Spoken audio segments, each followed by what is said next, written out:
Góðan daginn.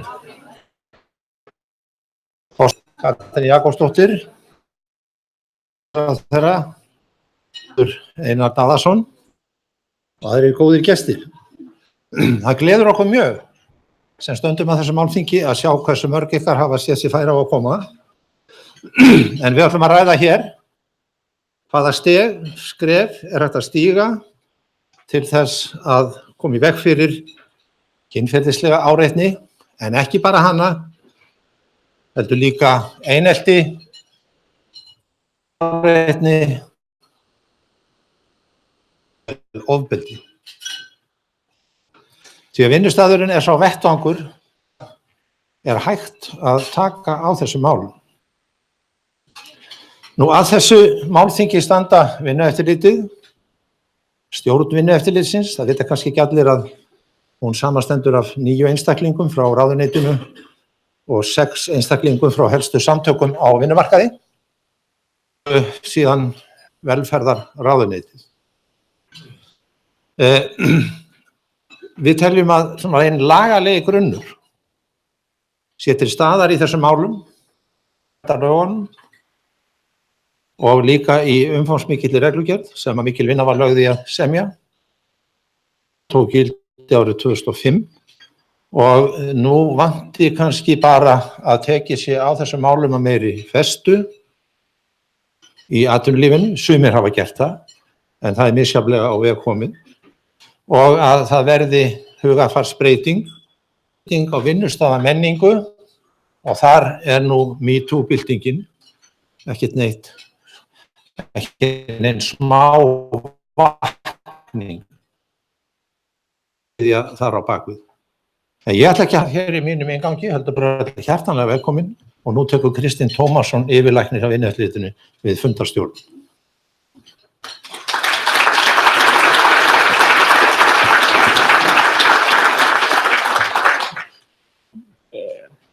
Ráðherrar og aðrir merkismenn sem hér eru samankomnir, verið hjartanlega velkomin hér. Ég hef þá ánægju að vera hér fundarstjóri og heiti Kristinn Tómasson og yfirlæknir Vinnueftirlitsins.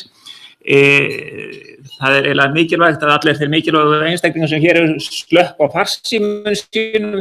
Það afar leiðanlegt að heyra mismunandi fallegar yfir okkur, þannig ég bið mér að slökka á farsímum, þannig að við náum ekki að heyra Mozart í mörgum útgáfum í dag fyrir eftir 10.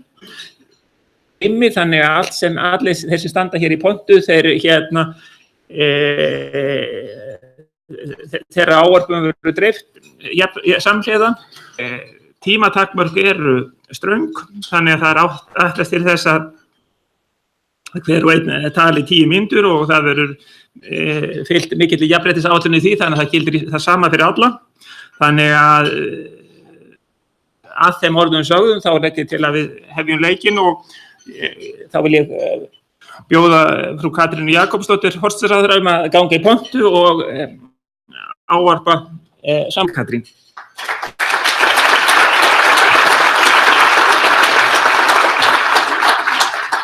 Takk fyrir það, fundarstjóri og ágætu fundargestir. Ég með ágætis ráð út á farsímunum. Ég setti tók hljóða af mínum fyrir ári og það bara gefist mjög vel. Og það bara, maður missir ekkert af neinu sérstöku, þannig sé.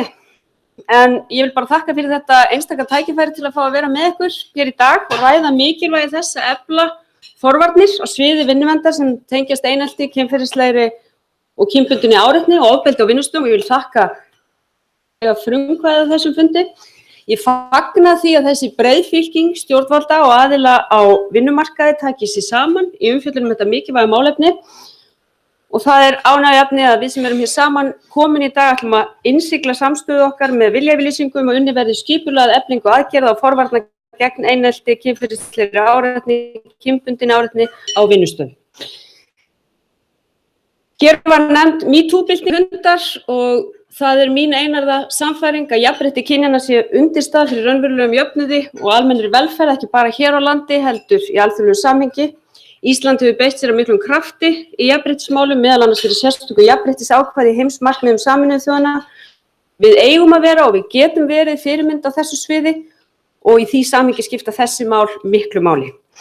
Jafnréttisbarátta undanfarinna áratuga hefur auðvitað skilað gríðarlegum árangri en samt það nú svo með þau mál að við erum hvergi nærri komin á endastöð. Og svo háværa umræða sem hefur orðið hér á landi og annars staðar í heiminum í kjölfar mikils fjölda frásagna kynbundna áreiti og ofbeldi innan fjölda greina hefur svo sannarlega minnt okkur á að það enn verk að vinna. Og fólk sem í forystu á vinnustöðum og í atvinnulífinu hlýtur að velta því fyrir sér hvernig tryggja megi að fólkið, mannauðurinn, þeir sem raunverulega vinna verkin, skapa verðmætin í samfélaginu, tryggja að við getum átt til gott samfélag á hverjum degi, fái notið sín til fulls.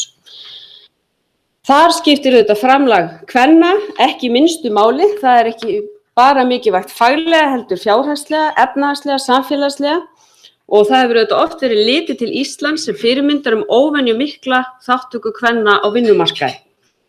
Hún tæp 88%, hún hefur ekki komið til af engu. Þar hafa aðgerðir einmitt forystufólks í stjórnmálum og atvinnulífi skipt miklu máli og það sérlega áhugavert við skoðum sögu atvinnuþátttöku kvenna á Íslandi að sjá til að mynda hvað framfarir í leikskólamálum, framfarir í fæðingarorlofi hafa skipt miklu þannig að þegar þær breytingar hafa verið gerðar sjáum við að beinlínis skila sér með beinum hætti á næstu árum út í atvinnulífi. Og þess vegna megum við aldrei gleyma því að öll skref sem við tökum geta svo sannarlega skipt máli til lengri tíma. En jafnrétti og jafnræði varðar ekki bara karla og konur, það varðar líka fjölmarga aðra hópa í samfélaginu. Umræða til að mynda nýlega tilefnislaust ofbeldi gegn ungum samkynhneigðum manni hefur snert okkur öll og minnt okkur á það hve mikið verk við eigum óunnið og að þessari baráttu aldrei lokið. Því vinnustaður sem tryggir jafnrétti og jafnræði byggist á gagnkvæmri virðingu óháð kyni, kynhneigð, trúarskoðunum og ólíkum bakgrunni starfsfólks. Ég vonast til þess að svo mikla umræða sem hefur orðið hún muni leiða til raunverulegra breytinga sem í raun og veru eru löngu tímabærar og sjálfsagðar í samfélagi okkar. Það eiginlega hið stóra samfélagslega verkefni í þessum málum, það að tryggja að umræðan skili sér með aðgerðum, breytingum, því það dugir ekki bara að tala, við þurfum líka að segja hvað svo og hvað gerum við svo.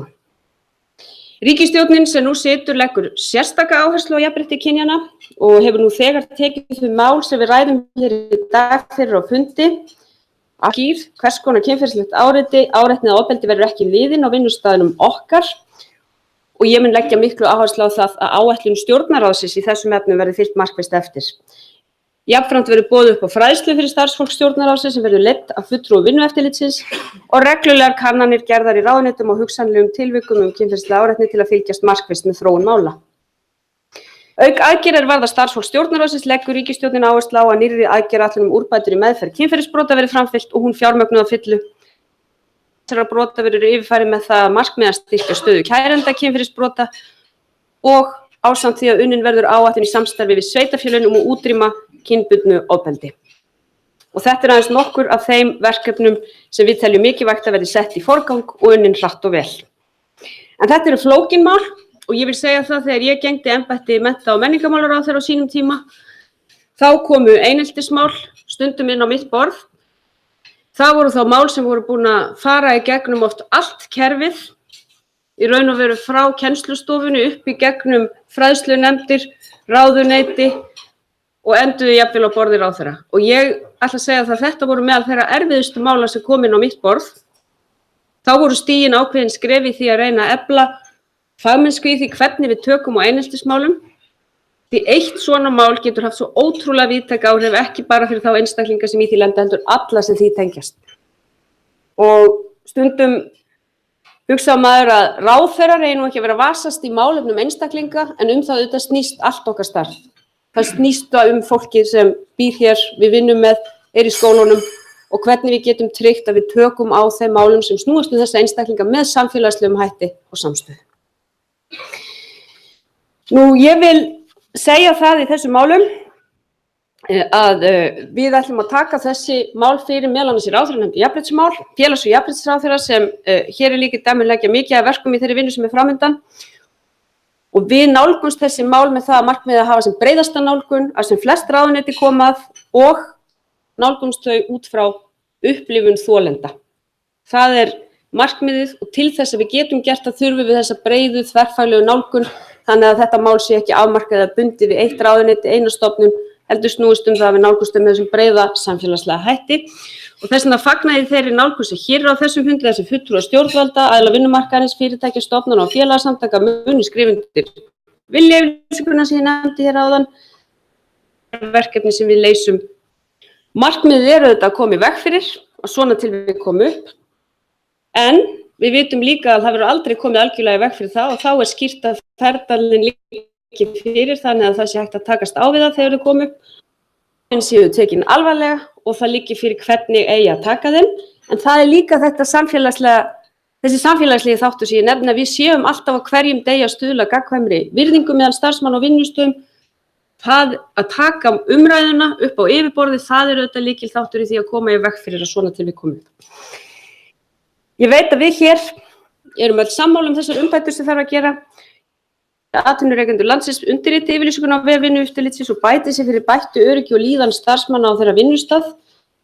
Umræðan, fræðslan, eftirfylgnin eru lykilatriði, en eins og ég sagði hér áðan, fyrst og fremst það samstaðan sem skiptir máli til þess að við getum byggt hér upp betra samfélag á vinnustöðum landsins og ég stolt af því að fá að taka þátt í því verkefni með ykkur öllum hér. Takk fyrir.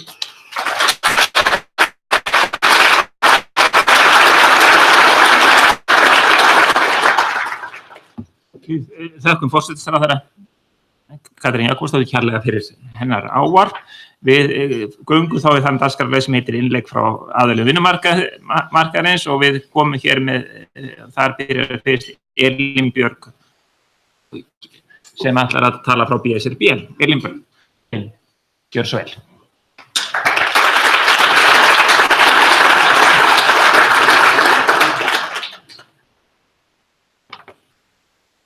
Forsætisráðherra, félags- og jafnréttismálaráðherra og góðir gestir. Markmið fyrsta tístsins sem leiddi til MeToo-byltingarinnar allan heim var að ljá þolendur kynferðisofbeldis og áreitni rödd og varpa ljósi á umfangi vandans. Þökk sé þeim fjölda kvenna sem hafa sýnt hugrekki að stíga fram og hafa þessi skilaboð svo sannarlega málað skýra mynd og haft veruleg áhrif á okkur öll. Í íslenskum MeToo-frásögnum birtast með skýrum hætti það sögulega kerfisbundna misrétti og óréttlæti sem konur hafa þurft að þola á vinnumarkaði. Yfirmenn, samstarfsmenn, skjólstæðingar, viðskiptavinir og aðrir þeir sem samskipti eru vegna starfans. Það löngu vitað að slík hegðun þrífst best þar sem ríkir valdaójafnvægi og algengt að þolendur séu í veikari stöðu gagnvart geranda. Helsti ótti kvenna að stíga fram og láta vita að slíku broti gagnvart sér hefur verið að enginn muni trúa þeim. Það veiki stöður þeirra eða sé þeim almennt til minnkunar. Stærsti óttinn sá að þær muni missa störfin sín eða áhrif á starfsamann. Andlegri og líkamlegri heilsu og öryggi á vinnustaðnum heldur einnig á fjárhagslegt sjálfstæði og öryggi. Það skylda okkar að hlusta á þær konur sem hafa stigið fram og þær konur sem eiga eftir að stíga fram. Þær hafa krafist breytinga og skilað skömminni. Við verðum einnig að hafa í huga að fjöldi kvenna treystir sér ekki til að stíga fram þar sem þær eru enn í þessari aðstöðu. Það okkar að viðurkenna vandann og bregðast við. Kröfur þeirra MeToo-kvenna sem stigið hafa fram beinist til karla, beinist til atvinnurekenda, stéttarfélaga og stjórnvalda. Og kröfurnar eru að allir karlar taki ábyrgð, að atvinnurekendur hlusti, taki frásagnir alvarlega og viðurkenni vandann. Að atvinnurekendur taki festu á málum og setji sér viðbragðsreglur. Þeir þurfa að lofa konum að þær þurfi ekki að þegja meir, því þær muni fá stuðning. að stjórnvöld setji fram skýra aðgerðaáætlun til að vinna bug á meininu, að misréttinu linni og valdajafnvægið verði upprætt, að konur njóti vinnufríðar, fái að starfa í öruggu starfsumhverfi og fái að vinna störfi sín án áreiti, ofbeldis, hlutgervingar eða mismunar. Að markviss fræðsla verði fyrir starfsfólk á birtingarmyndum kynferðislegrar áreitni og kynbundins mismunar og hvernig atvinnurekendur munu taka á slíku ef upp kemur. Atvinnurekendur taki samtali við samstarfsfólk sitt og þau setji sér saman siðareglur. Að stjórnendur eða þeir sem vinna eigi úr slíkum málum fái fræðslu og þjálfun og að þolendur sé veittur stuðningur til að vinna úr reynslu sinni og fái aðstoð frá viðeigandi aðilum til að færa málin í réttan farveg. Að gerendur fái viðeigandi fræðslu og meðhöndlun til forvarnar á endurteknum brotum. Eitt af því mikilvægasta sem við gerum gert að útrýma þeirri meinsemd sem áreitni og ofbeldi á vinnustað að standa fyrir öflugum forvörnum og fyrirbyggjandi aðgerðum.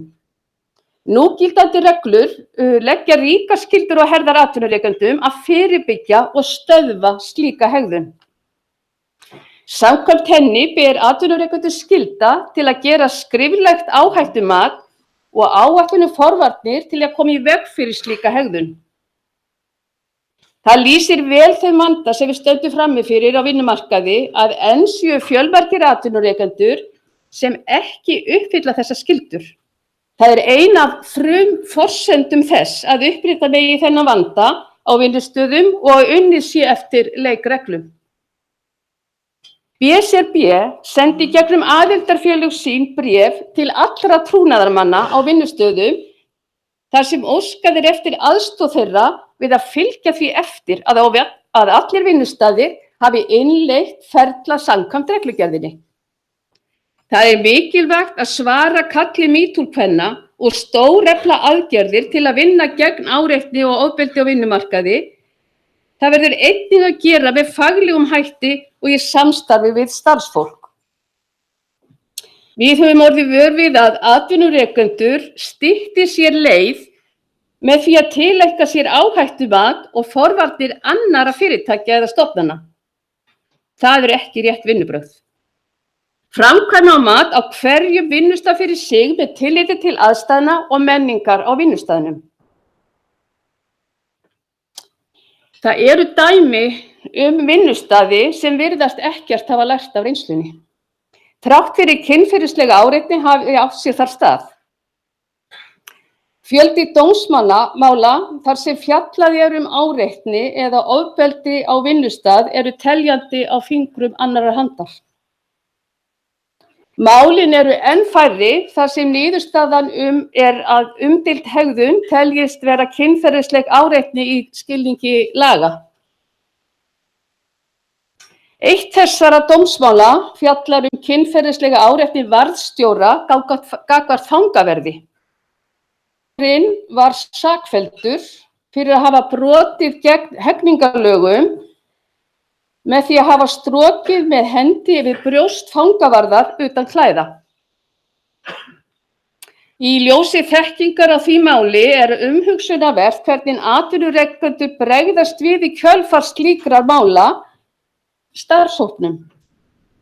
Konur í réttarvörslukerfinu sendu frá sér yfirlýsingu og frásagnir í tengslum við MeToo-byltinguna. Þar birtist frásögn konu sem starfaði sem fangavörður eitt sumar með námi. Hún sagðist aldrei hafa orðið fyrir áreitni af hálfu fanga, en það sama átti ekki við samstarfsmenn. Hún sagði frá því að samstarfsmaður hennar glottandi sinn fyrir fanga. Svo sagði hún: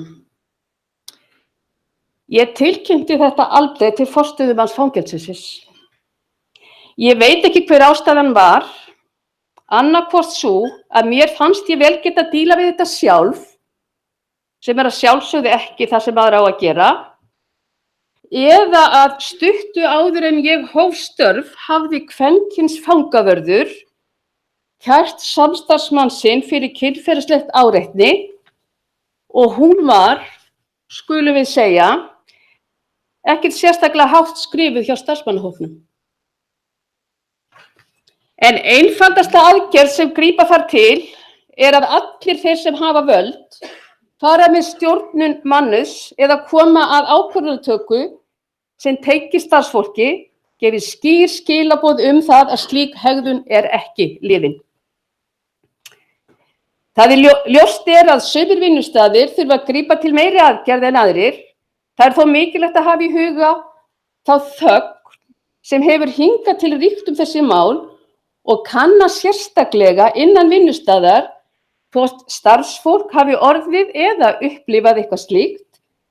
Það ekki sjálfgefið að allt hafi komið upp á yfirborðið.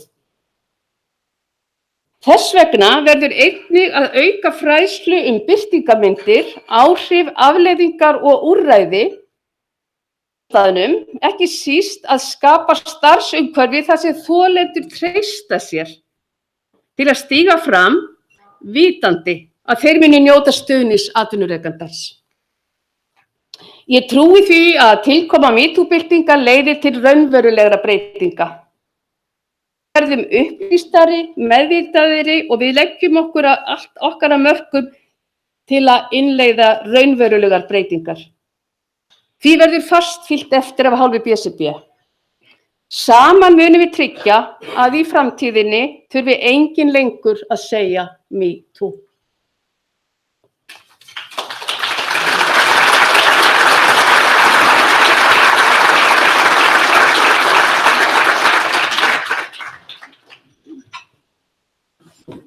Við þökkum Elínu Björgu Jónsdóttur fyrir þetta innlegg. Næst stendur hér dagskrá Gallup tölur kynferðisleg áreiti á vinnumarkaði. Nú þannig að þetta tími pesta og forfalla, þannig að því miður þá sem ætla að mæta hér veik, Vala Jónsdóttur, lasin og biður kveðjur á fundin og eðlilega afsökunarbeiðni. Jóhann Friðrik sem fagstjóri þessa málaflokks hjá Vinnueftirlitinu og allt múli maður og arrangör fyrir þennan fund í öllu leyti. Hann hleypur í öll skörð, hann ætlar að stökkva í þetta skarð að sjálfsögðu. Gjörðu svo vel, Jóhann.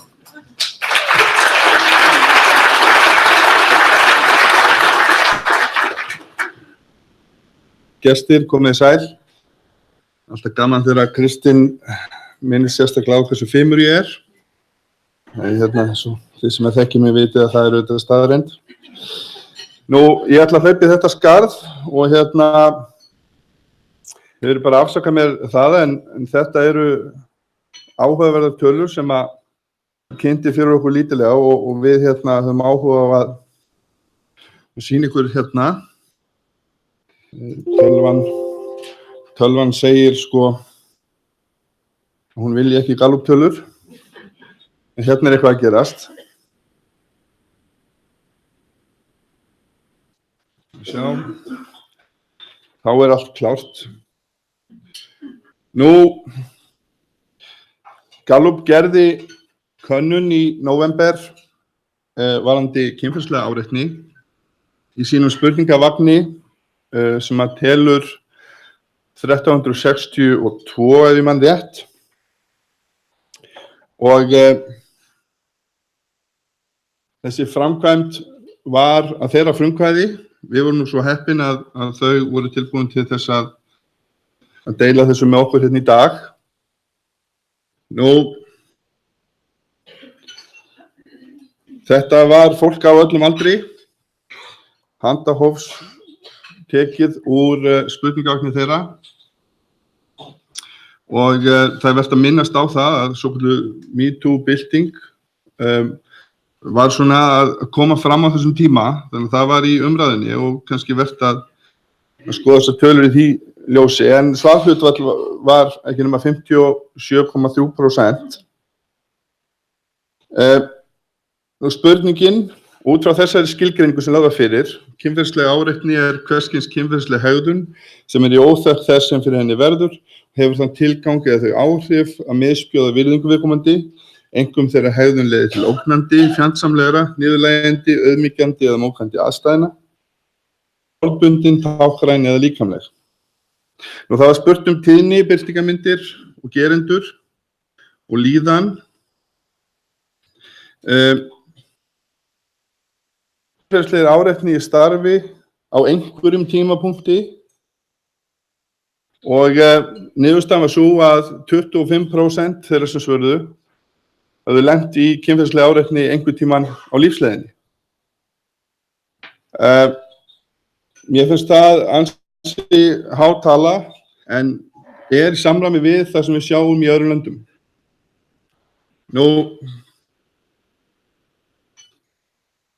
Ef við kyngreinum þessa niðurstöðu þá kemur í ljós að 4 af hverjum 10 konum hafa orðið fyrir kynferðislegri áreitni og ríflega 1 af hverjum 10 karlmönnum.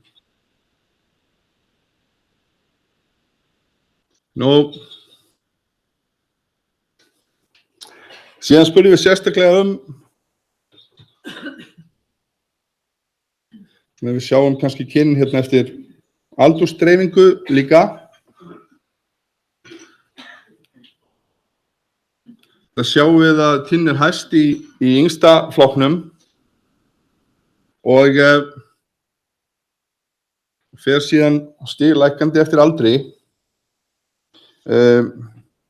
Maður velti fyrir sér hvort að fenni yfir svona mál, þó kannski aldrei alveg, en það virðist vera að það sé meira svarhlutfallið hærra, því yngra sem fólki svona heildina lítið.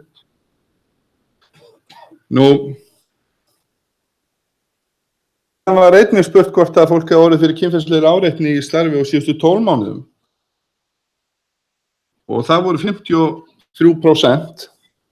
Og þessu skipt niður í þessa 4 flokka alveg örugglega, líklega og samanlagt eru þessi 2 þættir 5,3%. En ég vil vekja athygli ykkar hérna á þessari spurningu líklega ekki, sem segja líklega ekki og mér finnst ekki ólíklegt að þetta fólk hafi orðið fyrir kynferðislegri áreitni. Ég ætla bara að leyfa mér að segja það. Ég held að fólk viti það alveg en það hikandi. Birtingarmyndin, við skoðum bara þá sem eru launþegar. Þá ef við skiptum þessu niður í þessar 4 spurningar, orðið fyrir ógnandi hegðun, hótun eða ofbeldi, fengið óumbeðna kynferðislegar athugasemdir eða spurningar sem þið fannst óþægilegar eða niðurlægjandi. Það 9,6% fyrir ógnandi hegðun, 6,6% fyrir óumbeðna kynferðislegar athugasemdir, 4% fyrir verið óumbeðin snert á kynferðislegan hátt sem þið fannst óþægilegt eða niðurlægjandi og síðan höfðu 2,4% fengið óumbeðið kynferðislegt efni sent í tölvu, síma, sem þeim fannst óviðeigandi. Og þetta samantekt á þessum spurningum.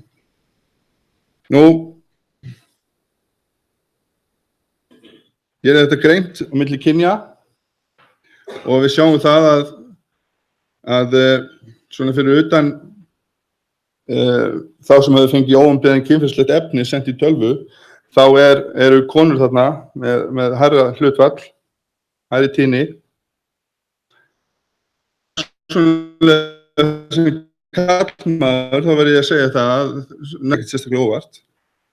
Ég held að sé alltaf mikið það að sé verið að senda alls kyns kynferðislegt efni óumbeðið á vinnustöðum og ekki bara á vinnustöðum, almennt í samfélaginu. Ég held að kynbræður mínir geta margir hverjir tekið undir það. Það er eitthvað sem við þurfum að skoða og stoppa.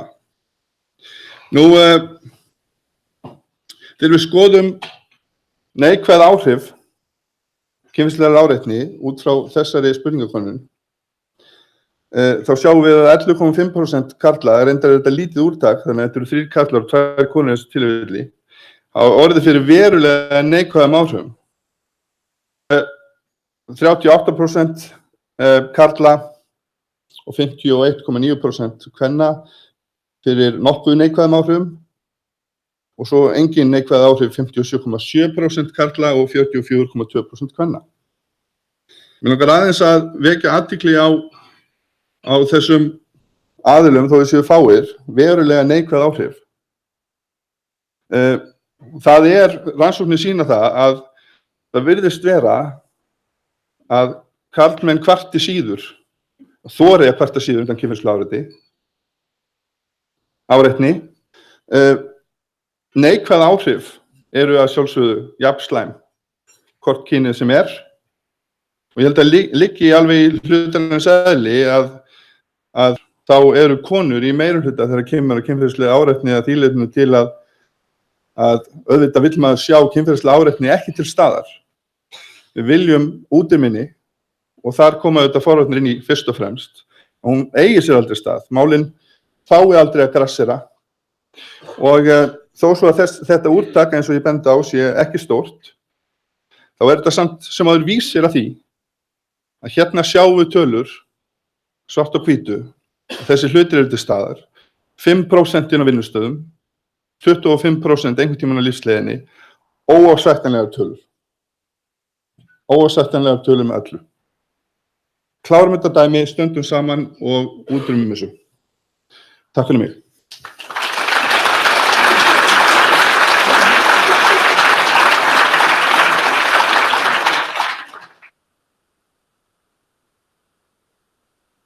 Þakkum Jóhanni fyrir það að kynna okkur þessar tölur. Næst stendur á dagskrá fjármál- og efnahagsráðuneyti og það hann Gunnar Björnsson sem ætlar að ganga í pontu og flytja þá messu. Gunnar, gjörðu svo vel, þú ert í langhlaupi þannig að það gott, við erum öll hér á góðum tíma þannig að þetta gjörðu svo vel, Gunnar.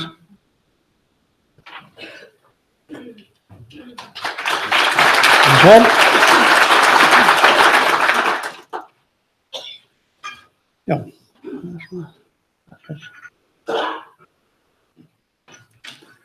Nei, næsti.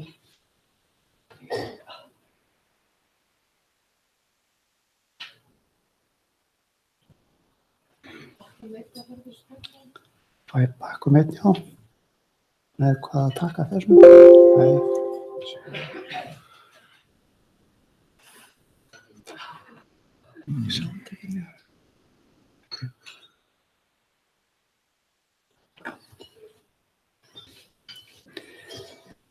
Ágætu ráðherrar, aðrir gestir. Frá þessar spurningu fræðsla besta forvörnin í ljósi þess að ráðuneytið fjármála fór í gegnum ákveðna reynslu í þessu árið 2006. Ég ætla svona aðeins að fara í gegnum það og svona hvað við getum lært af því. 2006 að þá var gerð könnun með ríkisstarfsmanna á þeirra starfsumhverfi og ein af þeim spurningum sem þar var sett fram var hvort að starfsmenn hefðu orðið fyrir einelti. Skilgreiningin á einelti þarna var í rauninni að náði yfir alla þessa þætti, einelti, kynferðislega áreitni og andlegt og líkamlegt ofbeldi. Þannig að það allt innifalið í þessari spurningu.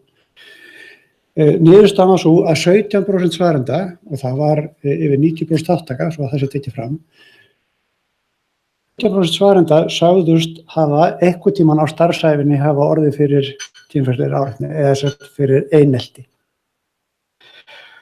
Það var ákveðið að bregðast við þessu með mjög markvissri fræðslu og það var farið í bæði fundi, það var gefið út efni, það voru veittar ráðgjöf og fleira í þessum dúr.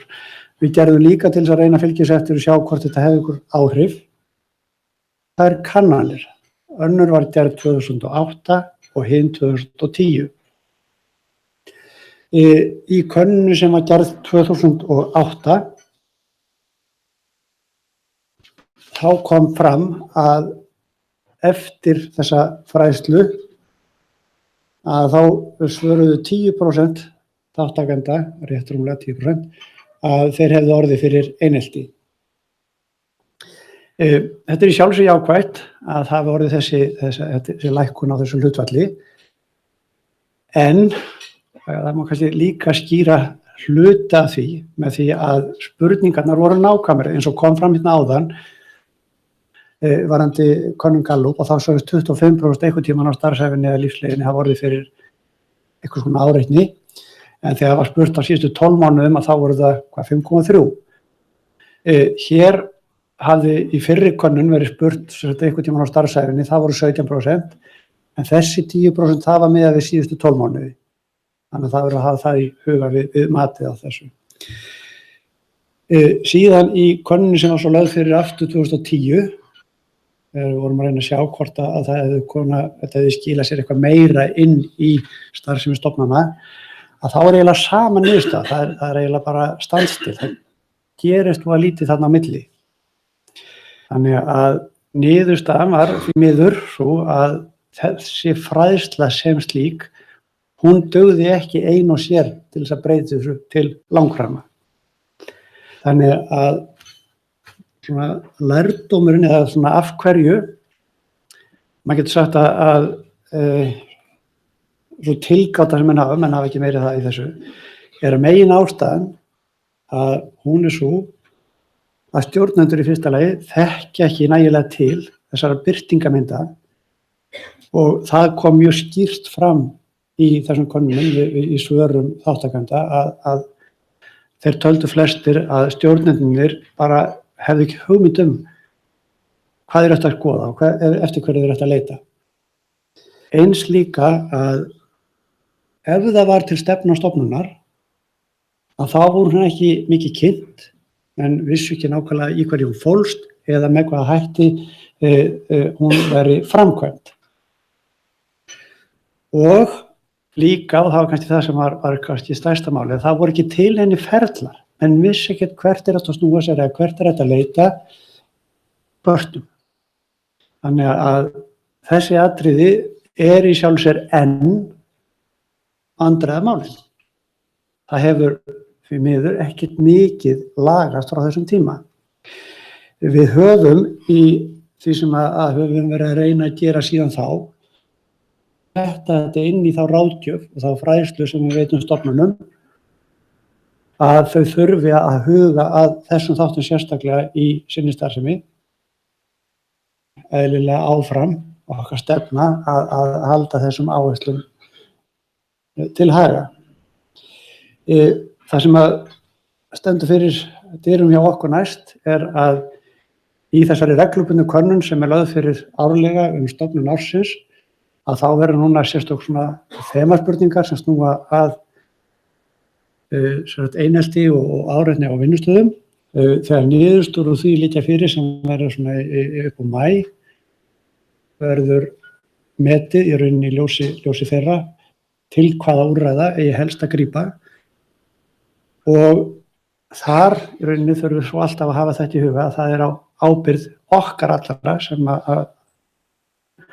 að skapa góða vinnustaðarmenningu. Þetta kemur ekki bara frá stjórnendum, það eru líka starfsmenn en stjórnendur eru lykilaðilarnir í því að ná fram góðri vinnustaðarmenningu.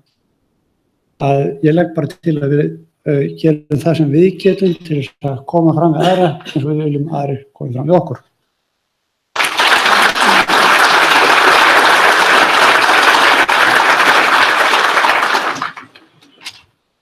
Við þökkum Gunnari kærlega fyrir og næst tekur til máls Gylfi Arnbjörnsson fyrir hönd Alþýðusambands Íslands. Gjörðu þið svo vel, Gylfi.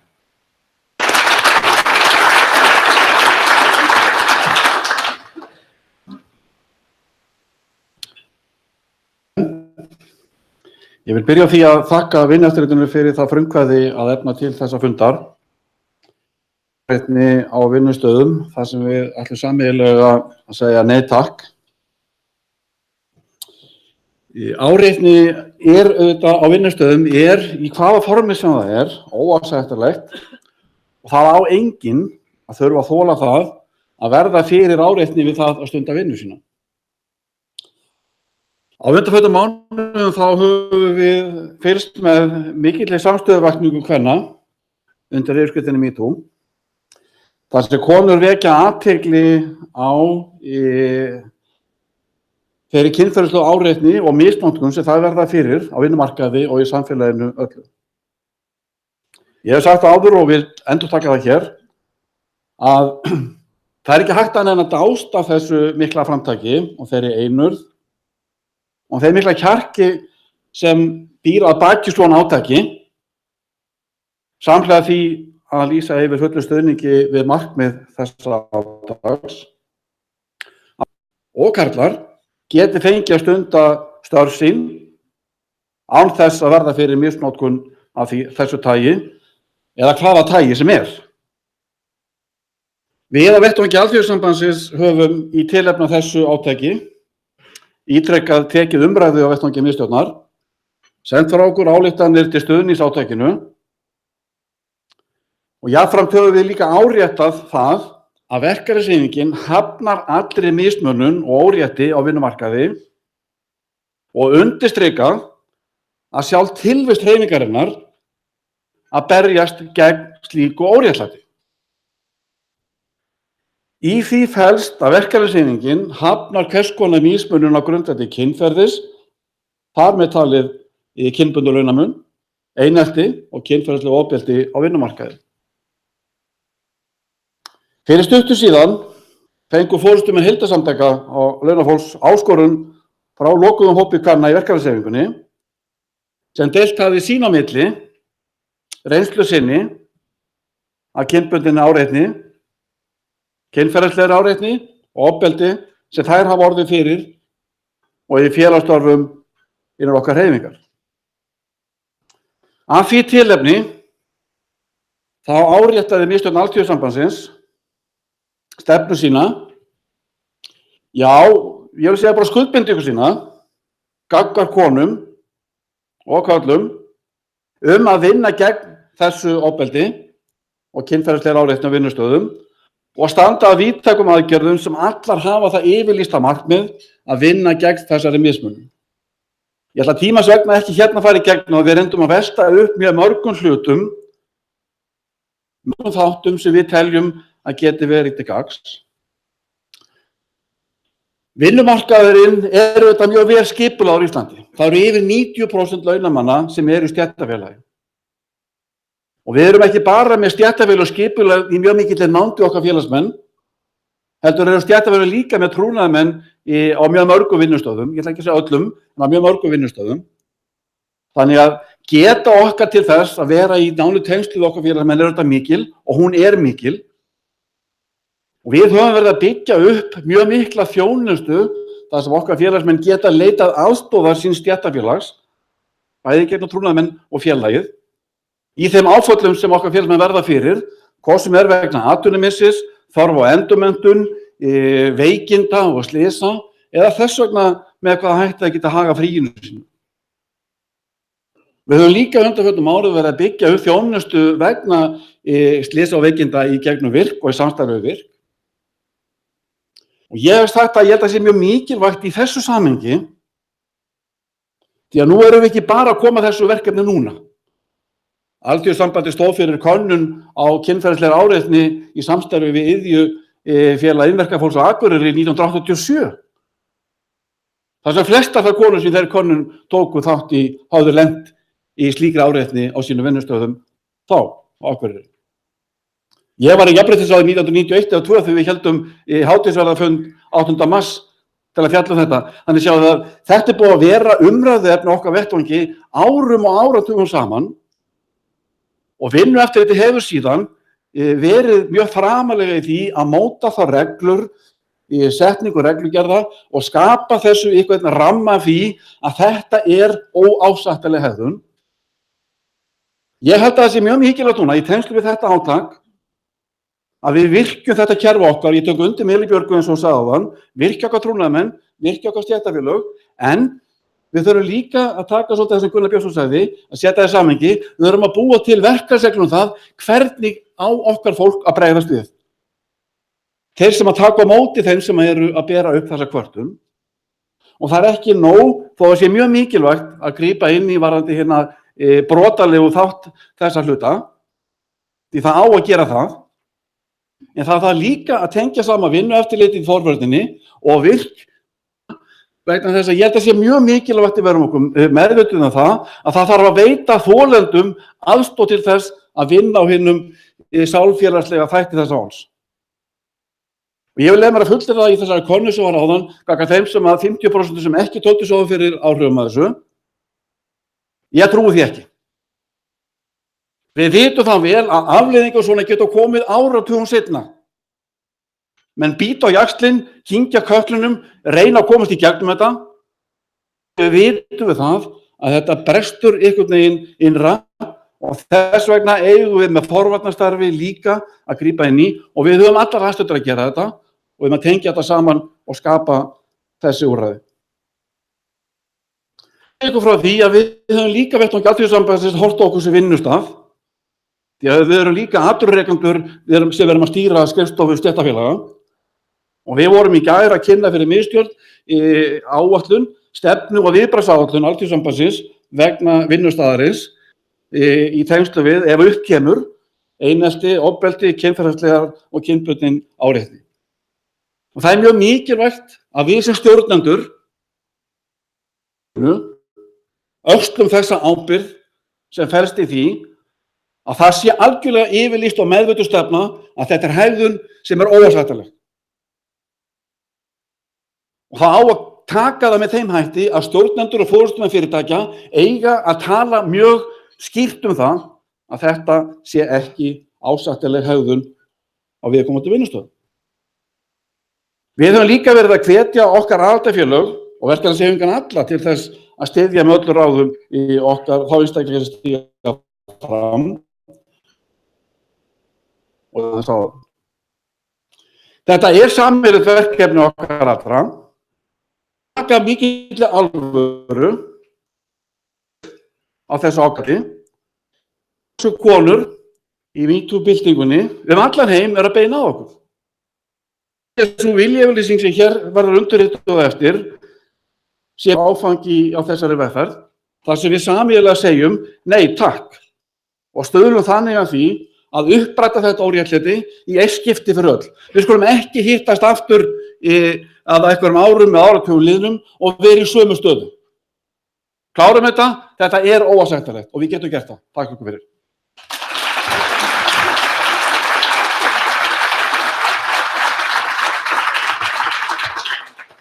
Við þakkum Gylfa fyrir hans innlegg og þá gengur í pontu Þórunn Sveinbjarnardóttir og hún ætlar að tala fyrir hönd BHM. Gjörðu svo vel, Þórunn.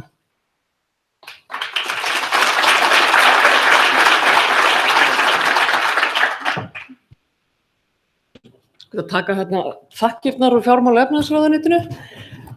Góðan dag. Mig langar til að byrja á því að þakka Vinnueftirlitinu fyrir að efna til þessa fundar. Tilefnið þekkja allir og sumir kannski óþægilega vel. Ég ætla ekki að endurtaka það sem að félagar mínir Elín Björg Jónsdóttir og Gylfi Arnbjörnsson hafa þegar sagt hér skyldur, lög og reglur í umhverfi verkalýðshreyfingarinnar og á vinnumarkaðnum. Mig langar að taka eilítið annað sjónarhorn á þetta mikilvæga viðfangsefni. Byrjaði að ræða heilinn er mikilvægasta líffæri okkar, fyrir utan kannski hjarta og lifur og fleiri svona sem við komumst ekki af án, en við komumst ekki langt án hans og hann er flókinn og hann hefur gert það að verkum að við sem vorum einu sinni skepnur, tegundin Homo sapiens, erum núna siðmenntaðar mannskepnur. Ég segi þetta vegna þess að nýjustu rannsóknir á sviði taugalíffræði og læknisfræði og ég vil benda ykkur á að til þess að stunda slíkar rannsóknir þá þarf maður að hafa háskólapróf og vera sérmenntaður, mjög mikils virði. Sýna okkur að viðbrögðin við áreiti stjórnast ekki alltaf af skynsamlega hluta heilans. Skynsemin er falin hérna í framheilanum og ef við verðum fyrir alvarlegum áverkum á framheila þá getur við breyst sem manneskjur.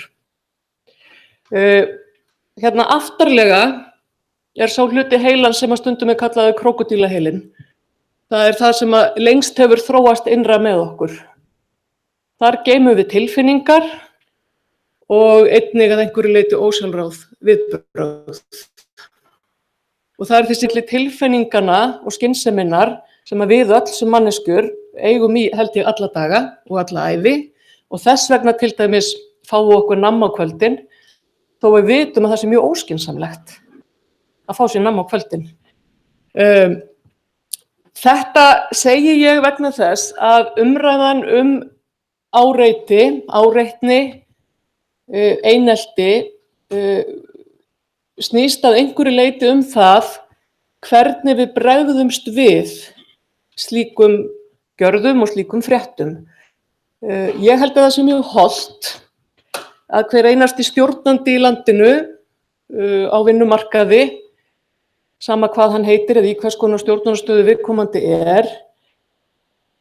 kunni ekki bara lögin og reglurnar og hafi gert áætlun það hvernig skuli bregðast við, heldur spyrji alltaf hvað ber mér að gera?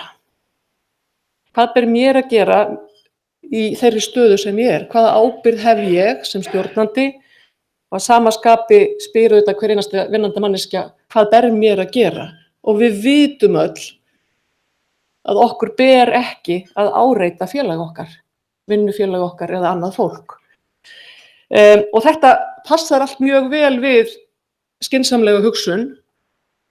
Ef við verðum reið og missum okkur í tilfinningarót, þá getur stundum vantað upp á tengslin þarna á milli.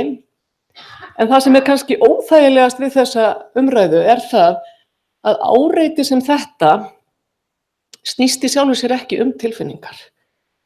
Það er mjög oft yfirvegað og gert með fullri meðvitund og vilja þess sem beitir áreitinu. Og þess vegna, meðal annars, það svo alvarlegt.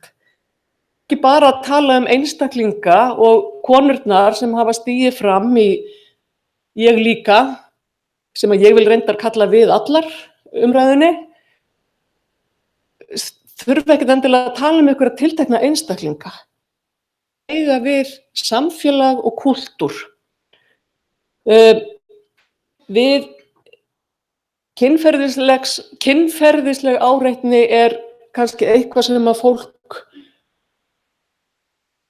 getur sett fingurinn á og fer fram.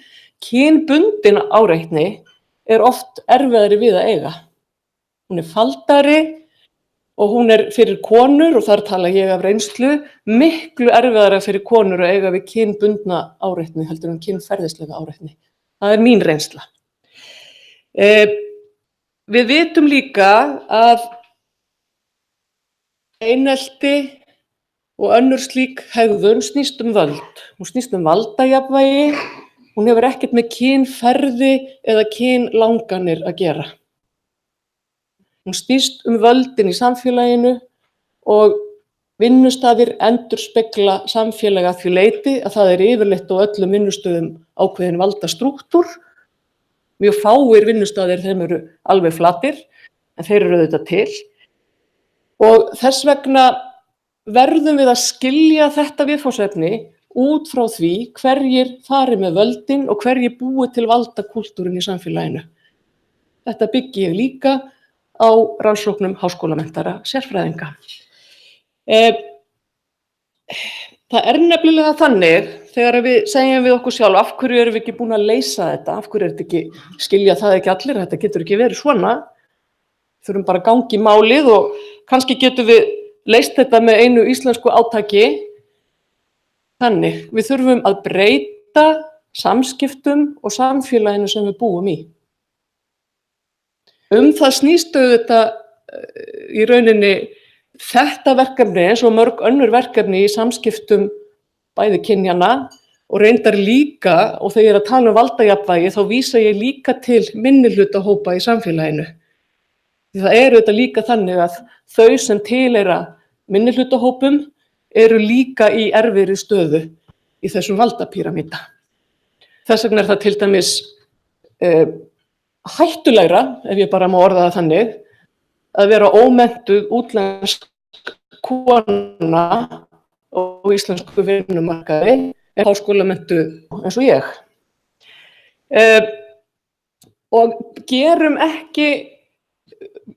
reynum að nálgast þetta viðfangsefni sem samfélagslegt verkefni sem endurspeglar ákveðna ofbeldismenningu sem á náttúrulega ekki að vera orð af því að ofbeldi og menning eiga ekki að passa saman, en það er samt þannig.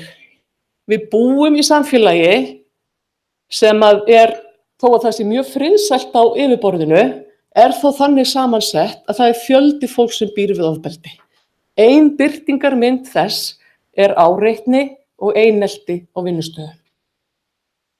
Og ef við ætlum að byrja alveg á byrjuninni, þá náttúrulega viljum við auðvitað ala börnin okkur upp sem friðsama þjóðfélagsþegna og þannig menntum við þau í grunnskóla og leikskóla og fræðum þau gildi þess að vera vinur vina sinna og að vera ekki vondur við aðra krakka.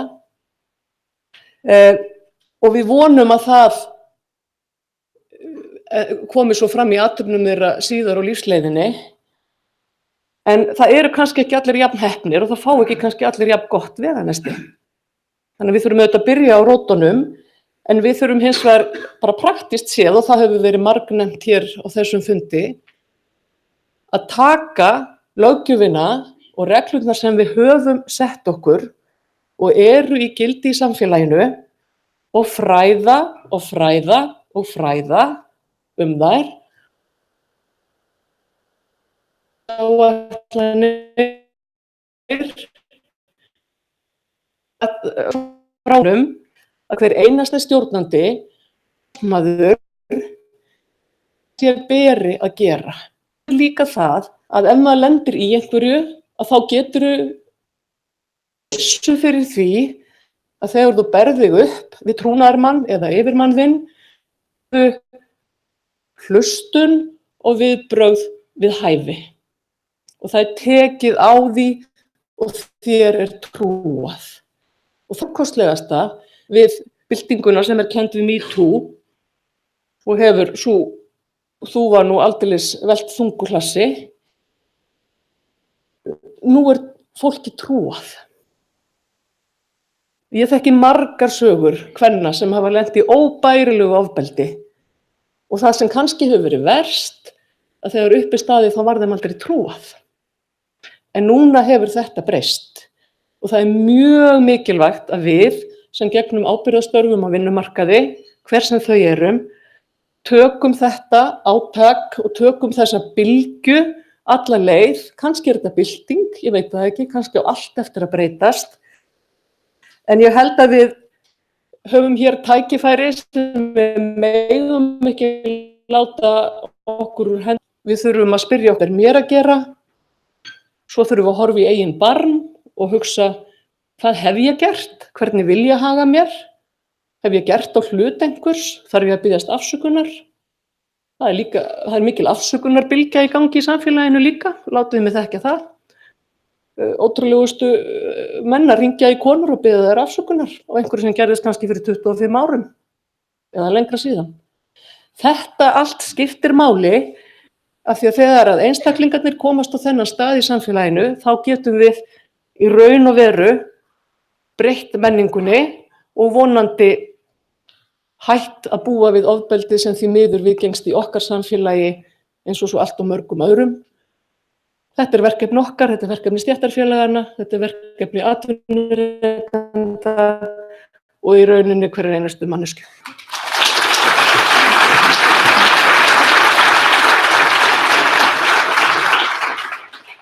Við þökkum Þórunni fyrir og næst talar Hilmar Sigurðsson frá Sagafell, Samtök atvinnulífsins.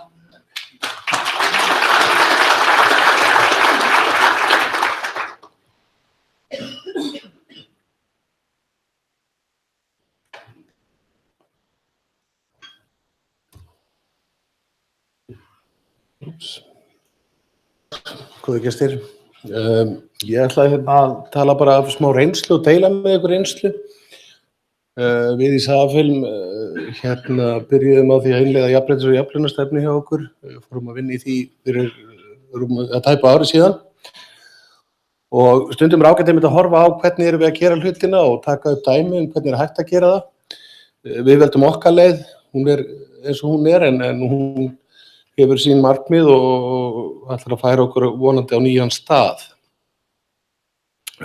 Sagafilm er 40 ára gamalt fyrirtæki og er í kvikmyndagreininni sem að kannski var upphafið af þessari stóru MeToo-byltingu og mér langaði líka að segja ykkur aðeins af því að við erum ekki öll eins og við eigum ekki að vera öll eins og það er gott að við séum ekki öll eins og þá verður pláss fyrir okkur öll í því. En auðvitað er náttúrulega yfirliggjandi markmiðið að fara í þessa vinnu sem við byrjuðum hana í maí í fyrra, var að uppfylla lög og reglugerðir. En það eru hins vegar undirliggjandi markmið í þessu sem að við viljum miklu frekar fókusera á þó það haldist í hendur við lög og reglugerðir og pappirinn er góður og góður að gjalda verður. Hlutist að mínum að til mestu máli í því hvernig við komum fram hvert við annað og hvernig við raunverulega lifum saman sem vinnusamfélag. Og þetta eru kunnuleg stef, það er búið að nefna mest að þessu hérna áður í dag en allt í lagi hamra góðum hlutum oft. Jafnréttisstefnu sem að við komum fram hvert við annað, óháð því hver við erum, hvaðan við komum og hverju við trúum og svo framvegis. Við viljum gjarnan borga sömu laun fyrir sömu vinnu, óháð kyni og við metum störfin okkar sem hluta því þessari vinnu sem við erum búin að vera að fara í gegnum síðasta árið og við veljum starfsfólki okkar þegar við ráðum starfsfólk á faglegan og hlutlausan hátt. Öll störf sem við auglýsum, þau eru opin öllum kynjum og takið eftir að við erum farin að nota orðið öllum kynjum, þannig að það er eitt af því sem hefur að breytast í okkar umhverfi. Við tryggjum jafnan aðgang að starfsþjálfun og endurmenntun í okkar fyrirtæki, þannig að það er allir tækifæri til að endurmennta sig eftir ákveðna áætlun sem erum í gangi. Og síðast en ekki síst, við vinnum í bransa sem er mjög krefjandi. Við erum svona hálfgerður vertíðabransi, við getum farið í tökur þar sem að við erum fjarverandi heimili í ansi langan tíma, upp í 60-70 daga, með tildraga litlum fríum á milli, en þetta er eitt af því sem við berum ábyrgð á saman sem vinnustaður, það er að við náum að samræma fjölskyldu og atvinnulífið. Við getum ekki alltaf komið í við, þetta gengur í báðar áttir og það er þetta samtal sem ég er að reyna kannski að segja að þarf að eiga sér stað. Við erum saman í því, en á sama tíma er mjög skýr ábyrgð í okkar fyrirtæki og við ákváðum að klukka æðstu stjórnendur í fyrirtækinu strax ábyrgð á því að þetta sé gert og inni eftir þessari stefnu og hún er innleidd. Við erum búin að skuldbinda alla stjórnendur í fyrirtækinu til að starfa eftir þessu, taka þátt í árlegri endurskoðun á því og við erum búin að involvera stjórn félagsins í þetta líka og fara með þetta þar í gegn og hún fylgist með þessu líka. Þannig að allir æðstu stjórnendur og eigendur og aðrir sem að koma að fyrirtækinu eru með í þessu og sama ábyrgir í þessu. Þetta er fyrsta glæran sem við settum upp í haust þegar við vorum að kynna þetta í fyrirtækinu okkar. Þetta er grunnurinn að þessu öllu, við höfum heyrt þetta hér í dag. Við náttúrulega uppfyllum einhverju lög og reglugerðir og annað með þessu en þetta er bara það sem þetta snýst þessi hluti af jafnréttisáætluninni. En hún er miklu stærri hjá okkur, hún tekur til miklu fleiri faktora. Áhuginn í dag var kannski að ég myndi segja ykkur líka frá hérna sem við erum með. Við byrjum á því að kanna í haust. Þetta er staðan hjá okkur. Það hefur ekki greinst hjá okkur áreitni eða einelti hjá núverandi starfsmönnum, 30. En það er ekki þar með sagt að það þekkist ekki. Eitt sem við gerðum til dæmis í tengslu við þessa innleiðingu hjá okkur var að og byrjuðum bara eiginlega strax að við köllum til sérfræðinga. Við fengum mannauðssérfræðinga og við fengum vinnustaðasálfræðinga. Það er því sem við gerðum síðan þegar MeToo kom upp í haust. Það var að við tókum ákvörðun það að allar ábendingar sem koma til okkar fara í ferli hjá vinnustaðasálfræðingi, óháðum, utan fyrirtækisins. Við tölum stundum það sem okkar á milli í fyrirtækinu að hvað á ég að gera ef ég verð vör við þetta eða upplifi þetta. Hjá okkur heitir það að hringja í Jakob. Og það við bara gefist það ágætlega. við höfum ekki fengið neina tilkynningar en hins vegar buðum við starfsmönnum okkur upp á það jafnframt að ef þeir vildu ráðfæra sig við sérfræðinga í þessu að þá verði þeim það velkomið á kostnað fyrirtækisins og það hefur verið nýtt og það er gott, því að það er gott að tala um hlutina, það er gott að fá þau upp á yfirborðið og ræða saman, því að það er svo stór hluti af þessu, við tölum saman um þetta, verðum meðvituð um þetta. Viðbragðsáætlun okkar, hún er hluti af þessari stefnu og órjúanlegu hluti af henni. Við ætlum að endurskoða hana árlega eða fara yfir hana árlega og ef við getum bætt eitthvað inn í hana en formlega verður hana endurskoðað á 2 ára fresti. Við erum með náttúrulega stefnu um það að við vinnum saman í hlutunum og við sýnum hvert öðru kurteis og virðingu í öllum okkar samskiptum. Við höfum svo sem ekki hörðu vör við annað en að það sé hjá okkur, nú tala ég náttúrulega bara eðlilega fyrir eitt fyrirtæki sem er þokkalega stórt í sinni grein. Við líðum ekki meðvirkni með þessu, við höldum með þolendum til að byrja með, en við köllum ekki gerendur fyrir það sem að það á við. En aftur að þessu, þetta er menningi sem að skipta svo miklu máli. Þetta snýst kúltúrinn í fyrirtækjum okkar. Þetta snýst að við tölum saman hlutina. Það er allt í lagi að segja nei takk, ég vil ekki svona hegðun. Það er eðlilegur hluti af því hvernig við komum fram hvert við annað. Og við getum skrifað frábærustu stefnumarkana, við getum sett hvað sem er á pappír, en hvernig ætlum við að lifa það? Það er það sem er stærsti hlutin af þessu verkefni, allstað. Við getum og það er í lagi að tala um þetta í fyrsta lagi. Í öðru lagi, það er í lagi að segja ég sætti mig ekki við svona hegðun, mér líður illa undir henni. Og það er eðlilegur hlutur af kúltúrnum að við ræðum þetta og komum fram hvert við annað af virðingu og kurteisi. Það er enn og aftur menning í fyrirtækinu. Það er kannski í þessar skilgreiningar hérna, ég hafði verið með þetta inni af því að þetta er hluti af því sem við höfum búin að vera að fara í gegnum í okkar fyrirtæki. En þessi hugtök skipta máli og þessi stefna skiptir máli.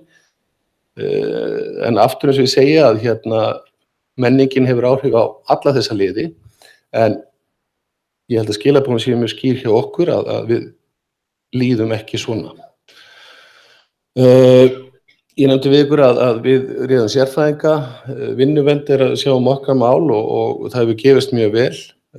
Við virkjum viðbragðsáætlun leiðið og kemur upp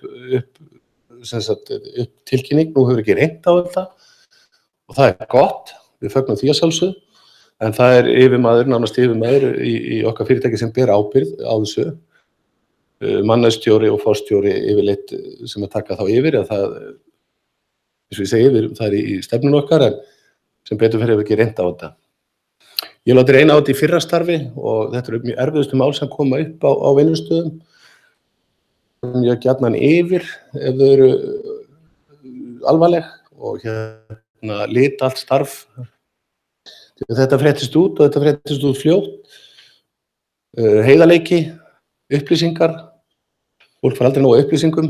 Í hver einustu starfsmannakönnun sem ég hef gert í gegnum síðustu 15 árin er hvert að ekki nóg upplýsingum. Við bætum í upplýsingarmagnið og það er ekki nóg. Sem segir okkur það bara, við þurfum að vera heiðarleg, koma fram og segja frá öllu því sem skiptir máli. Og þar á meðal ef það komið svona viðbrögð. Og hérna ef ég á að draga lærdóm að því að fengi svona upp á vinnustað, þá er það einmitt að það er að upplýsa. Heiðarleikinn, fara fram með hann og deila og læra að sjálfsögða því. Ég kynni nýjum starfsmönnum þegar ég byrja.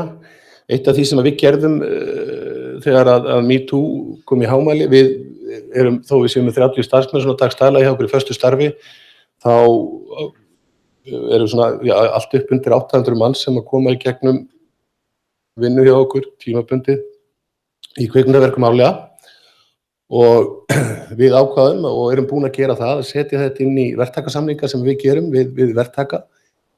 Þannig að við ætlum að framlengja þetta inn á vinnustaðinn sem er þá kvikmyndaverkin og kvikmyndatakan. Það er sem sagt bara komið í gang og við ætlum að halda því.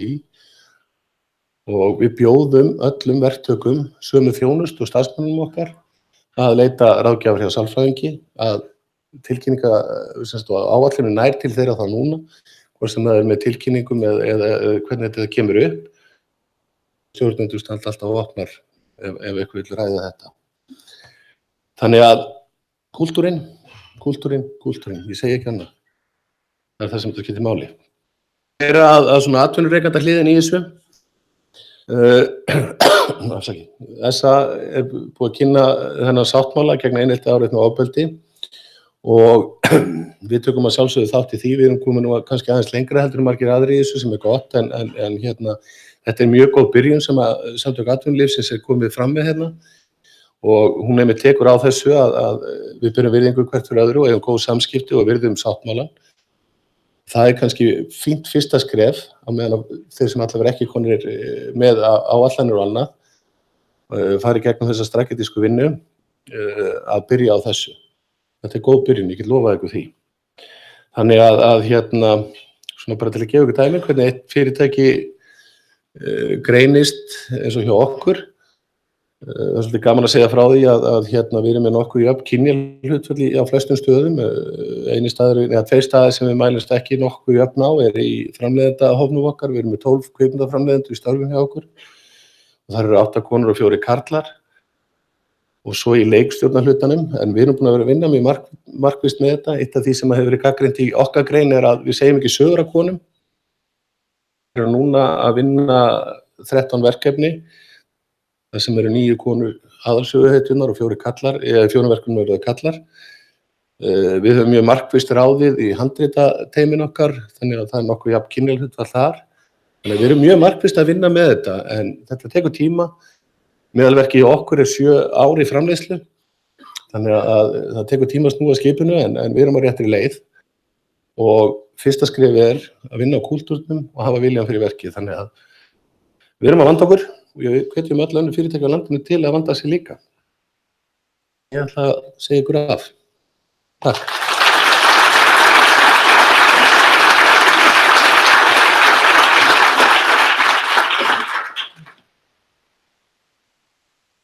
Við þökkum Hilmari fyrir og við höldum áfram og þá ætlar Hildur J. Gísladóttir fyrir stígupóntu.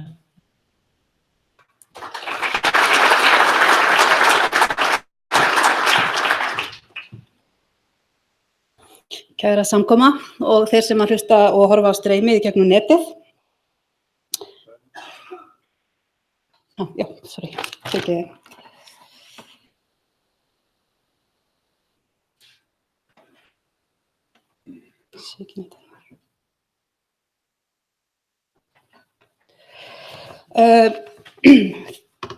Þegar MeToo-byltingin hófst, þá ræddum við nokkrar konur á mínum aldri upplifun okkar á kynbundnu ofbeldi eða áreitni í vinnu, í stjórnmálastarfi eða í viðskiptalífinu. Flestar, ef ekki allar, höfðu upplifað það með einum eða öðrum hætti og það sjálfu sér kom mér ekkert á óvart.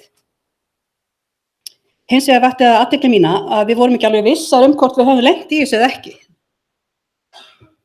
Og við vorum í rauninni bara einhvern veginn komnar á það að okkar kynslóð væri bara orðin svo vön þessari framkomu á vinnustöðum og alls staðar, við værum ekki einu sinni vissar hvort við værum að lenda í einhverju.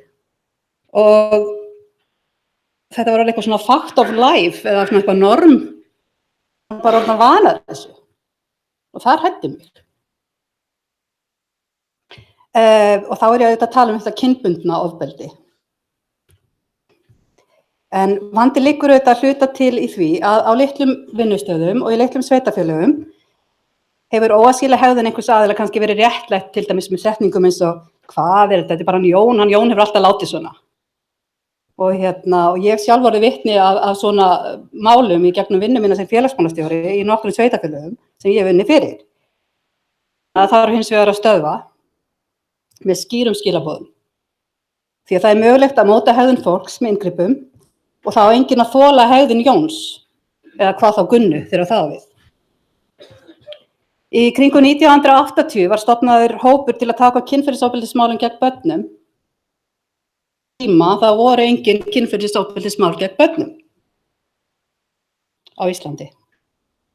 En leið og nefndin var skipuð, komu þessi mál hins vegar upp á yfirborðið. Og það er svo sem skiljanlegt, því að það verður auðvitað að vera farvegur til þess að taka á ofbeldismálum, því að það er ekki, þá grassar það undir niðri og enginn þorir að koma fram. Það sama á við áætlanir gegn kynferðisofbeldi og áreitni á vinnustöðum. vera til, en það samt mikilvægara auðvitað, það þurfa að vera virkar og starfsmenn eiga að geta treyst á eitthvað verið gert í þeirra málum, komið þau upp á vinnustöðum, eins og stendur í reglugerðinni frá 2015 sem allir þekkja. Þessi áætlun má ekki bara vera til skrauts á heimasíðu fyrirtækja eða vinnustaða, stofnana eða sveitarfélaga, enda engum greiði gerður hvað það varðar. Við verðum að þora að horfast í augu við vandann og við kunnum að taka á honum í dag, þannig að það er engin afsökun. Skýr aðgerðaáætlun verður að vera til staðar frá upphafi máls til loka þess og þolendur slíks ofbeldis þurfa aðstoð og viðurkenningu og vinnustaðir ættu ekki að komast upp með það að hunsa slík mál án viðurlaga. Það þarf til líka að huga því að nota þau viðurlög sem eru í lögum aðbúnað, hollustuhætti og öryggi á vinnustöðum og setja þær inn í áætlanirnar hvers konar viðurlög eru við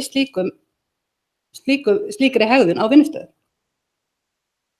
Það má einnig benda á að valdníðsla eða misbeiting valds er ein birtingarmynd slíks ofbeldis og ef æðstu yfirmenn í fyrirtækjum, stofnunum, sveitarfélögum, hvað það er að ræða, þá þarf auðvitað stjórnin að bregðast við.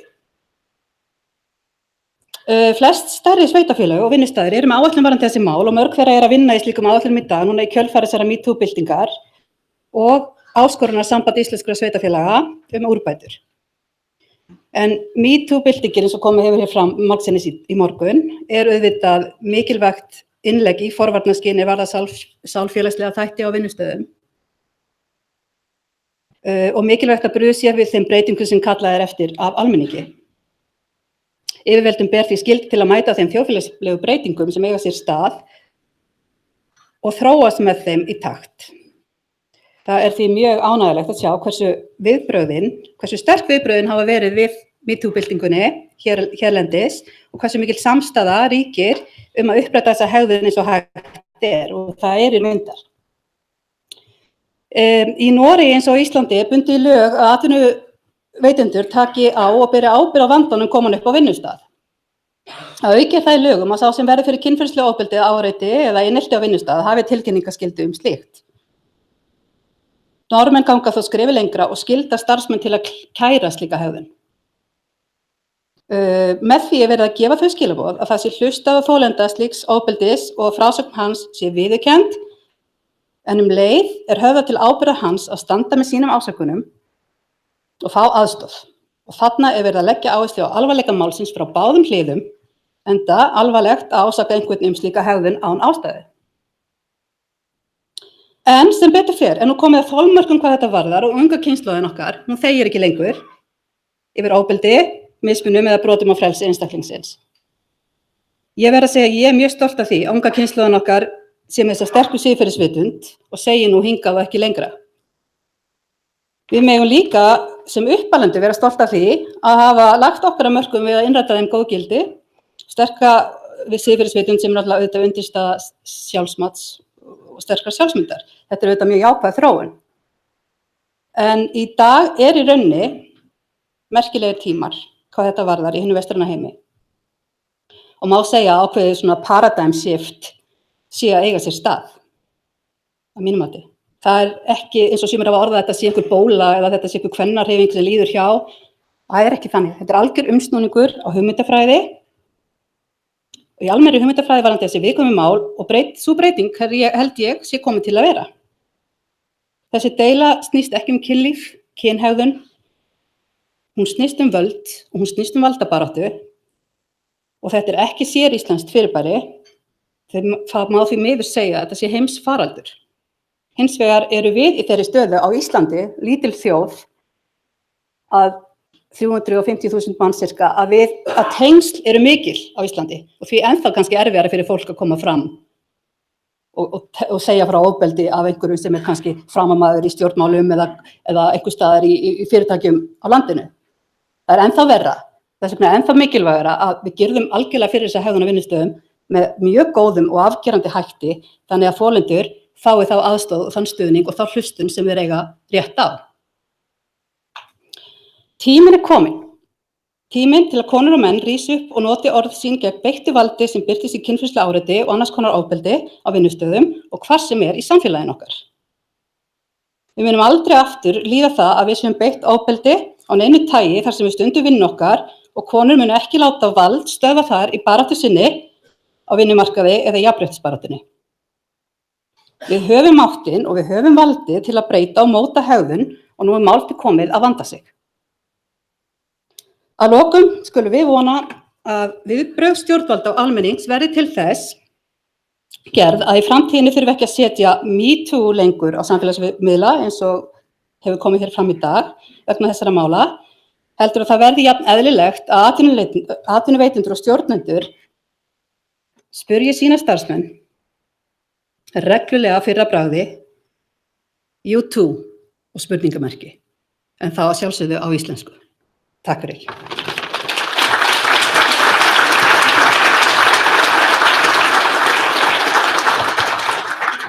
Við þökkum Hildi kærlega fyrir, þá eru hér formlega eftir 2 dagskrárliðir og það þá í raun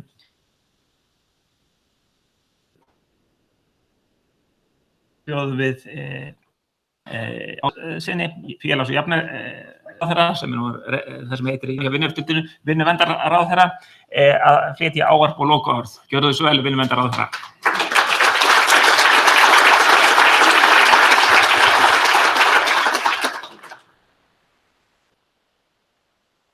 Takk fyrir það, fundarstjóri, góðir fundarmenn. Ég vil byrja á því að segja að það er gríðarlega ánægjulegt að fá að vera hér með ykkur í dag og það er sérstaklega ánægjulegt að sjá hversu margir eru hér samankomnir. Og ég held að það undirstriki mikilvægi þessa fundar og þess umræðuefnis sem við erum hér að ræða. Sem er auðvitað að vekja athygli á mikilvægi þess að efla forvarnir á sviði vinnuverndar. Áherslu á kynferðislega og kynbundna áreitni, einelti og ofbeldi á vinnustöðum. Í ljósi þeirra vitundavakninga sem nú á sér stað, ekki bara hér á landi, heldur heim allan og við sjáum í fréttum á hverjum einasta degi alls staðar að úr heiminum. Skilaboðin hér í dag eins og ég sagði, þau eru skýr og endurspeglast vel í yfirskrift þessa fundar. Það er nefnilega kominn tími til þess að við öll, ég segi við öll, því að það er ekki neitt sem getur breytt þessu, útrýmum áreitni á íslensku vinnumarkaði, meinsemd sem á ekki heima í nútíma samfélagi.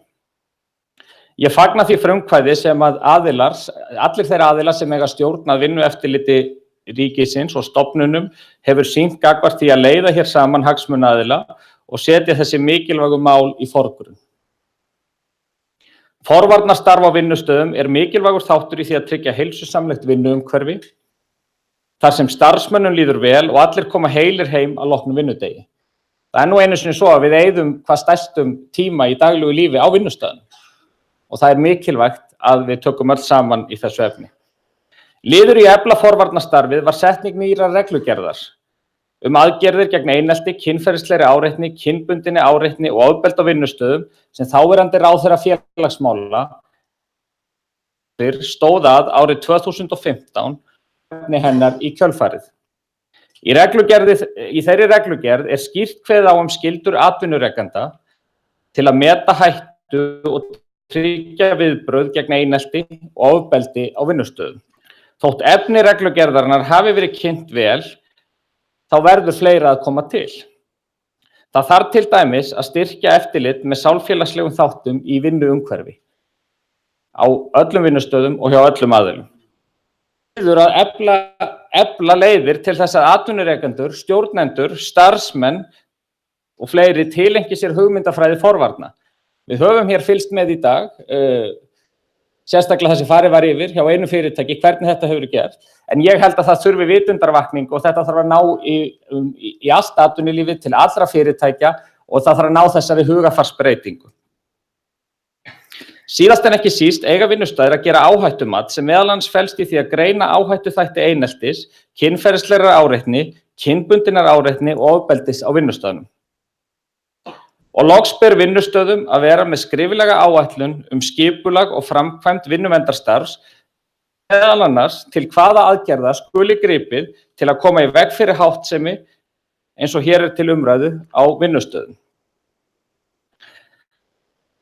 Sameiginleg ábyrgð okkar allra á vinnustæðnum að vinna saman að bættu vinnuumhverfi þar sem samkennd og virðing ríkir og það verða allir að vera í þeirri stöðu að þeir geti hvenær sem tilkynnt slíkt áreiti, rætt það og það sé tekið á því á viðeigandi hátt. Eins og ég sagði þá reglugerðin skýr, efni hennar ljóst og tilgangurinn einnig, þessi reglugerð sem var sett árið 2015. En framkvæmd þessar reglugerðar þarf líka að vera skýr. Það þarf að vera tryggt að gripið sé til aðgerða í samræmi við viðbragðsáætlun ef vart verður við ótilhlýðilega hegðun eða ef samskipti starfsmanna eru á þann veg að ætla má að leitt geti til slíkrar hegðunar verði ekki gripið til aðgerða. Bregðast þarf við eins fljótt og kostur og haga meðferð mála á faglegan hátt. Starfsmönnum ber einnig að tilkynna óæskilega hegðun hafi þeir rökstuddan grun eða vitneskju slíkt atferli eigi sér stað á vinnustaðnum. Það á aldrei, og ég ítreka aldrei, að vera valkostur að láta óæskilega hegðun eins og kynferðislega áreitni viðgangast á vinnustað. Þá gegnir vinnueftirlit ríkisins samkvæmt lögum eftirlitshlutverki með vinnuaðstæðum á Íslandi og undir það falla félagslegir og andlegir vinnuverndarþættir. Á undanförnum árum hefur vinnueftirlitinu borist hátt í 20 kvartanir árlega vegna félagslegs vanbúnaðar þar sem starfsmenn hafa orðið fyrir einelti, jafnvel líkamlegu ofbeldi af hálfu yfirmanna eða annarra samstarfsmanna. Vinnueftirlitið hefur gefið 91 sinni gefið fyrirmæli til fyrirtækja gerðum aðgerðir gegn einelti og áreitni frá því að hún tók gildi í lok mars árið 2015. Ég verð að segja svo að mér finnst meðan við umræðuna sem verið hefur undanfarna daga 91 tilfelli gefa til kynna að það sé einungis toppurinn á ísjakanum.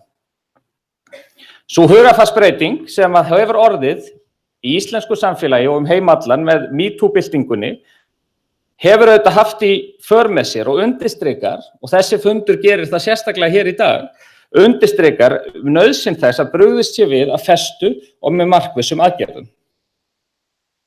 Og þar verðum við auðvitað að hafa allt undir og ég segi að það hefur verið bent á það hér í dag og í umræðinni allri að vissulega það oftast svo að að ræða að konur eru þolendur á vinnumarkaði og karlmenn eru gerendur, en við verðum líka að halda því opnu að þetta getur verið öfugt og þetta getur verið með öðrum hætti þar sem að karlmenn eru þolendur og konur gerendur og það verðum við líka að hafa inn í umræðinni.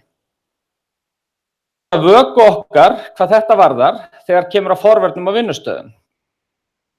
Það þarf að kortleggja þennan vanda vel, það hefur verið gert, menn hafa verið að segja frá því og það hefur verið gert hér í dag meðal annars. En ég held að við þurfum að gera betur hvað það snertir. Ríkisstjórnin leggur ríka áherslu eins og forsætisráðherra kom hér inn á þennan málaflokk og jafnréttismálin almennt.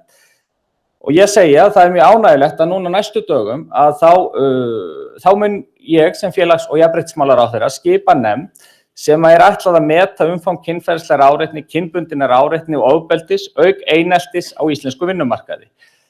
Að þessari nefnd munu eiga aðilar frá stjórnvöldum og frá öllum helstu aðilum vinnumarkaðarins og við erum einfaldlega að fá síðustu tilnefningarnar inn þannig að hún verður skipuð á allra næstu dögum.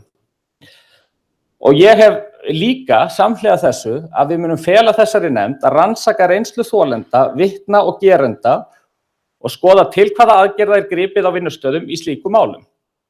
Jafnframt nefndin ætlað að kanna hvort vinnuveitendur hafi gert skriflega áætlun öryggi og heilbrigði á sínum vinnustað og hvernig brugðist við þegar kvartanir koma fram. Eins og ég kom inn á áðan, þá það auðvitað gríðarlega mikilvægt hvernig vinnustaðurinn og yfirmenn á vinnustað kvartanir koma fram. Af því ef það ekki skýrt, þá berast auðvitað mjög fáar kvartanir. Ég geri mér vonir að nefndin geti hafið störf sem allra fyrst, enda málefnið afar brýnt. En ég vil líka segja að það mikilvægt samhliða þessu að við bíðum ekki með að grípa til aðgerða og þess vegna þurfum við að skipa einhvers konar sérstakan aðgerðarhóp sem mér finnst svolítið hafa verið kallað eftir hér í umræðinni og bæði hjá forseta ASÍ og fleiru sem hafa talað sem að verður lifandi aðgerðarhópur sem yrði samstarfsvettvangur stjórnvalda og aðila vinnumarkaðarins þar sem að hægt að bregðast við, þar sem að verður lifandi samtal það hvernig brugðist við, þurfa stjórnvöld einhvers staðar að bregðast við, þarf að breyta lögum og reglugerðum, hvað að gerast hjá verkalýðsfélögum eða atvinnurekendum og þarna sé hægt að ræða aðgerðir og með hvaða hætti sé brugðist við. Að nota þennan að þessi aðgerðarhópur sé hugsaður þannig að hann fylgi eftir aðgerðum á vinnumarkaði sem miða að því að koma í veg fyrir einelti, kynferðislega áreitni og kynbundna áreitni og ofbeldi á vinnustöðum. Ég geri síðan ráð fyrir því að hópurinn vinni að nánar útfærslu á einstaka verkefnum og líti í því sambandi meðal annars til umræðu sem lifandi dag frá degi og einnig til þeirra niðurstaðna sem koma úr fyrri hópnum sem ég talaði hér áðan, þar sem ætlunin að fara í ákveðnar rannsóknir. Og ég vil líka segja það að jafnréttismál almennt eru gríðarlega mikilvæg og við eigum að nota þessa umræðu til þess að skerpa á þeim málaflokki og ríkisstjórn Íslands ætlar að vera leiðandi í því efni. Að þetta ekki bara verkefni kvenna, þetta líka verkefni okkar karla. Vegna þess að það verkefni samfélagsins alls að tryggja fullt jafnrétti og þeirri vegferð lýkur aldrei. Við þurfum alltaf að vera vakandi fyrir því og alltaf að vera tilbúin til þess að grípa til nýrra aðgerða og nýrra verkefna. Hér í lok þessa fundar, eins og komið hefur fram á, ætlunin að undirrita viljayfirlýsingu þar sem að koma stjórnvöld, aðilar á vinnumarkaði, fyrirtæki, stofnanir, félagasamtök og fleiri. Og mér langar hér að lesa þessa yfirlýsingu og áður en við munum hér undirrita hana. Viljayfirlýsing aðgerðir gegn einelti, kynferðislegri áreitni, kynbundinni áreitni og ofbeldi á vinnustöðum. Íslensk lög og reglur kveða á að einelti og kynferðisleg áreitni, kynbundin áreitni og ofbeldi á vinnustöðum skuli ekki liðið. Komi það upp skal bregðast við með markvissum hætti. Öryggiskennd og góður starfsandi skipta sköpum fyrir vellíðan starfsmanna á vinnustaðnum, eigum við góð samskipti og virðum eftirfarandi sáttmála. Við þekkjum stefnu og viðbragðsáætlun vinnustaðarins gegn einelti, kynferðislegri og kynbundinni áreitni og ofbeldi og eru meðvituð skyldur okkar.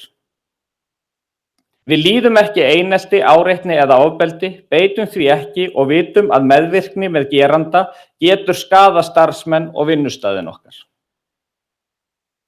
Við berum sameiginlega ábyrgð á vinnuumhverfinu og leggjum okkar af mörkum til að bæta það enn frekar. Við erum ólík með mismunandi bakgrunn og lífsskoðanir en sýnum hvert öðru virðingu í öllum samskiptum.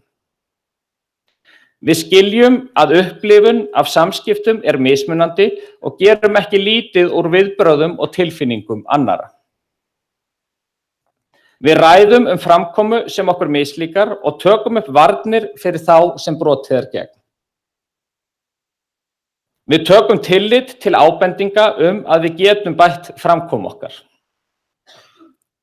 Við sýnum öðrum kurteisi og virðingu í öllum samskiptum. Og lengri eru þau orð ekki og ég held að allt sem þarna kemur fram getum við öll tekið til okkar og eigum að gera það og ég vonast til þess að sem flestir undirriti þessa yfirlýsingu og þetta verði ákveðin hugarfarsbreyting sem fylgir í framhaldinu.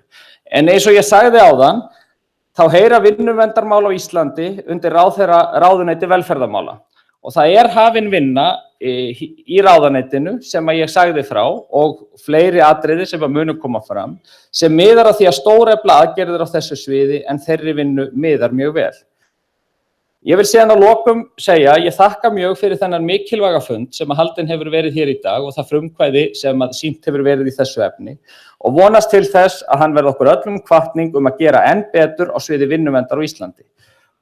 Og ég vil líka segja að þessi fundur, þessi yfirlýsing og sá fjöldi sem hér í dag og umræðan hér einungis upphaf. Henni verður auðvitað að fylgja aðgerðir og henni verður að fylgja breytingar og það okkar allra að tryggja að svo verði. Takk fyrir mig.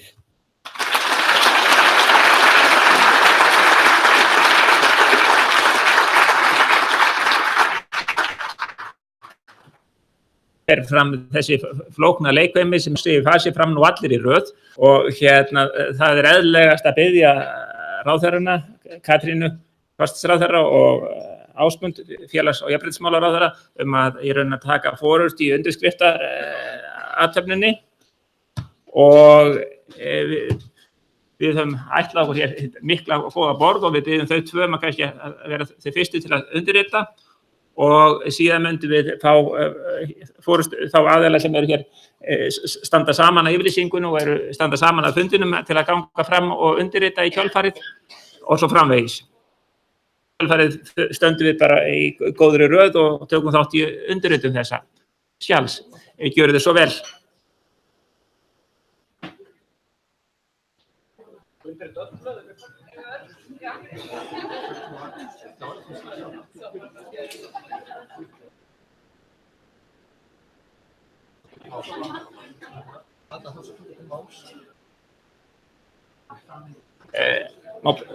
Byrja alla þá sem tóku til máls sem að koma hér fram og taka þátt í undirritun.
Svona í bakgrunni frekar.